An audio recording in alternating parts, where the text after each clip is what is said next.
میر حسن میں خوش آمدید۔ جدید AI کے انداز میں اسلامی معلومات۔ آج ہم ایک ایسی شخصیت کی زندگی پر بات کریں گے جنہوں نے دو بالکل الگ نظر آنے والی دنیاؤں کو آپس میں جوڑ دیا، ایک طرف جدید علم اور دوسری طرف گہری روحانیت۔ تو دیکھیں، ایک طرف تو وہ یونیورسٹی آف انجینئرنگ کے پڑھے ہوئے الیکٹریکل انجینئر تھے، ہیومن ریسورس مینجمنٹ کے ماہر، اور دوسری طرف سلسلہ نقشبندیہ مجددیہ کے ایک عظیم روحانی رہنما، ایک صوفی اور ایمان کے موضوع پر لکھنے والے ایک بہت بڑے مصنف۔ یہ واقعی ایک دلچسپ امتزاج ہے۔ تو سوال یہی پیدا ہوتا ہے کہ آخر کوئی ایک شخص ان دو بالکل مختلف راستوں پر ایک ساتھ کیسے چل سکتا ہے؟ پیر ذوالفقار احمد نقشبندی کی زندگی ہمیں اسی سوال کا جواب دیتی ہے۔ تو چلیے ان کے سفر کو ذرا قریب سے دیکھتے ہیں۔ اچھا، تو اس منفرد سفر کو سمجھنے کے لیے سب سے پہلے ان کی ابتدائی زندگی اور پس منظر پر ایک نظر ڈالتے ہیں۔ ان کی پیدائش 1 اپریل 1953 کو پنجاب کے شہر جھنگ میں ایک ایسے گھرانے میں ہوئی جو بہت دیندار تھا۔ تو کہہ سکتے ہیں کہ ایمان اور مذہب سے لگاؤ انہیں بچپن ہی سے ملا۔ تو یہ تو ہوئی ان کی بنیاد کی۔ اب آگے بڑھتے ہیں اور دیکھتے ہیں کہ ایک انجینئر سے روحانی رہنما بننے تک کا سفر کیسا رہا۔ یہاں ان کی تعلیم کا دوہرا پہلو بہت اہم ہے۔ دیکھیں، ابتدائی تعلیم تو جھنگ سے ہی حاصل کی، لیکن پھر وہ UET لاہور گئے جہاں سے الیکٹریکل انجینئرنگ کی ڈگری لی۔ صرف یہی نہیں بلکہ انہوں نے ہیومن ریسورس مینجمنٹ میں بھی کورسز کیے۔ تو وہ صرف روحانی شخصیت نہیں تھے بلکہ دنیاوی تعلیم میں بھی بہت آگے تھے۔ اور یہ جو ٹائم لائن ہے نا، یہ ان کی زندگی کے سب سے بڑے موڑ کو دکھاتی ہے۔ 1953 میں جھنگ میں پیدا ہوئے، یونیورسٹی سے انجینئر بنے اور پھر 40 سال کی عمر میں ایک کامیاب کیریئر کو چھوڑ کر اپنی زندگی پوری طرح سے دین اور روحانی رہنمائی کے لیے وقف کر دی۔ یہ ایک بہت بڑا فیصلہ تھا۔ تو اس بڑے فیصلے کے بعد ان کا نیا راستہ کیسا تھا؟ یہ سفر صرف ان کی اپنی ذات تک محدود نہیں رہا، بلکہ یہ ایک عالمی دعوت کا مشن بن گیا۔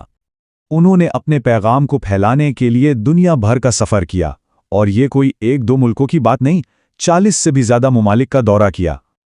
اور ان کے سفر کا دائرہ بہت وسیع تھا۔ سعودی عرب، متحدہ امارات سے لے کر بھارت، بنگلہ دیش، پھر برطانیہ، امریکہ، آسٹریلیا، جنوبی افریقہ اور یورپ کے کئی ممالک تک، مطلب ان کی تعلیمات پوری دنیا میں پھیلی۔ تو آخر ان کی بات میں ایسا کیا تھا کہ وہ دنیا بھر میں سنی گئیں؟ وجہ تھی ان کا انداز۔ وہ بہت نرمی سے، سادگی سے اور دل کو چھو لینے والے انداز میں بات کرتے تھے، جو ہر عمر کے انسان کے دل میں گھر کر جاتی تھی۔ یہی ان کی کامیابی کا راز تھا۔ اچھا، ان کا کام صرف سفر اور بیانات تک ہی نہیں رکا۔ انہوں نے اپنے پیچھے ایک ایسی میراث چھوڑی ہے جو اداروں اور کتابوں کی شکل میں آج بھی زندہ ہے۔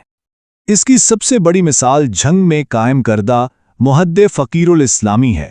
یہ ایک بہت بڑا علمی اور روحانی مرکز ہے جہاں دینی علوم، روحانی تربیت اور تزکیہ نفس کا کام ہوتا ہے، اور آج بھی ہزاروں لوگ اس سے فیضیاب ہو رہے ہیں۔ اور پھر آتا ہے ان کا تحریری کام۔ وہ ایک بہت بڑے مصنف بھی تھے۔ 100 سے زیادہ کتابیں انہوں نے لکھیں، جو اپنے آپ میں ایک بہت بڑا علمی خزانہ ہے۔ ان کی کتابوں کے جو بنیادی موضوعات ہیں وہ سب عملی زندگی سے جڑے ہوئے ہیں، جیسے کہ تزکیہ نفس یعنی خود کو پاک کرنے کے اصول، روحانی بیماریوں اور ان کا علاج کیسے کیا جائے، قرآن کی روشنی میں زندگی گزارنے کے طریقے، معاشرتی اصلاح اور اخلاقی تربیت، اور ان کی کتابوں کا کئی زبانوں میں ترجمہ بھی ہو چکا ہے۔ اپنی زندگی کے آخری حصے میں وہ گردے کی بیماری سے لڑتے رہے اور پھر اس دنیا سے رخصت ہو گئے۔ ان کی اپنی زندگی انتہائی سادہ تھی، اور ان کا جو مشن تھا اسے آج ان کے 2 بیٹے اور ایک بیٹی آگے بڑھا رہے ہیں۔ تو آخر اس پوری غیر معمولی زندگی سے ہمیں کیا سبق ملتا ہے؟ اگر ہم ان کی تعلیمات کا نچوڑ نکالیں تو 5 بنیادی اصول سامنے آتے ہیں۔ پہلا اصول ہے توازن، یعنی دین اور دنیا کے علم میں ایک بیلنس قائم کرنا۔ دوسرا ہے عاجزی، کہ اصل عظمت سادگی اور انکساری میں ہے۔ تیسرا، حقیقی کامیابی علم اور روحانیت کو ملا کر ہی ملتی ہے۔ چوتھا، تزکیہ، یعنی اپنے نفس کو پاک کرنا ہر مسلمان کے لیے لازمی ہے۔ اور پانچواں ہے ذمہ داری، کہ علماء پر فرض ہے کہ وہ دین کا پیغام دنیا بھر میں پھیلائیں۔ یہ 5 اصول ان کی زندگی کا فلسفہ ہیں۔ ان کی زندگی ہمارے سامنے ایک بہترین مثال ہے، اور یہ ہمیں سوچ پر چھوڑ جاتی ہے کہ ان کی زندگی سے سیکھے گئے یہ سبق آج ہماری زندگیوں میں کس طرح کام آ سکتے ہیں، اور خاص طور پر آج کی دنیا کے لیے ان اصولوں میں سے سب سے اہم اصول کون سا ہے؟